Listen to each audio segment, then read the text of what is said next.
Hi, this is Jeff James from Capital Security Consultants coming to you with another video.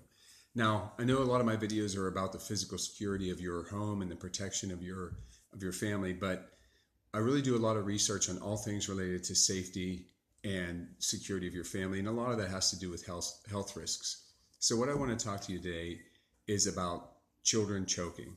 I was reading an article recently where the American Academy of Pediatrics said that an average of every 5 days, a child in America dies from choking. In fact, choking is the leading cause of death among children under 3 years of age. And as I did more research, I found out that there's been 7 times since 2010 that a child actually died in their school cafeteria because they were choking and no one knew it. And that's the biggest point I want to make to you today. Choking isn't like you see on the TV shows or the movies where someone holds their throat and says, "Oh, I'm choking, I'm choking." Choking is a silent death.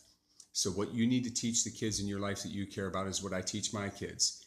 If they're choking, they need to do something big and noisy to get attention to themselves. I tell my kids if they're in the cafeteria and they're choking, they need to throw their tray. They need to stand up on the table and start stomping their feet. They need to bang on the table. So when the teacher or the paraprofessional that's working in the cafeteria looks at them, they can do the symbol that shows they're choking once they get that attention. If we're driving, I tell my kids if they start to choke, they're supposed to unbuckle and stand up. That, of course, is going to get my attention in the rearview mirror.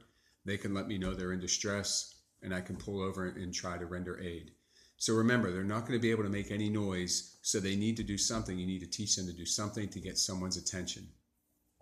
Now let's talk about how to prevent it before it gets to that point. The foods that kids most often choke on, according to research, are hot dogs, grapes, hard candy, and nuts.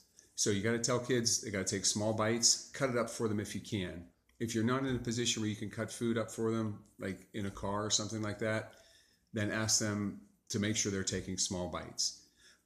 The other thing that kids choke on a lot, 50% of the time it's food. The other half of the time it's things like small toys, coins, and little balls like jack balls, things like that. Now let's talk about the reasons kids choke.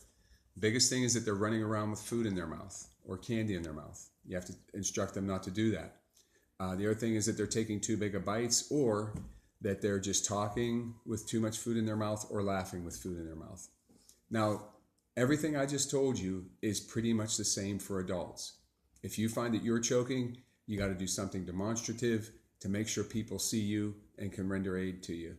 And the other thing is to make sure that you're chewing your food properly, and that you're not doing too many aggressive moves while you have a mouthful of food. This is also a good reminder that it's always a good time, if it's been 2 years since you've had your CPR certification done and your Heimlich certification done, find a Red Cross class and get caught up on that in case someone in your life or even a stranger goes into distress. You can save them and you can be a hero. Thank you for watching. As always, I end every video with, if you see something, say something. Again, it's going to stop crime in your neighborhood. It's going to save lives if you just make a call when you see something that you think is out of the ordinary. Again, I'm Jeff James for Capital Security Consultants. Thank you for watching, and we'll see you next time.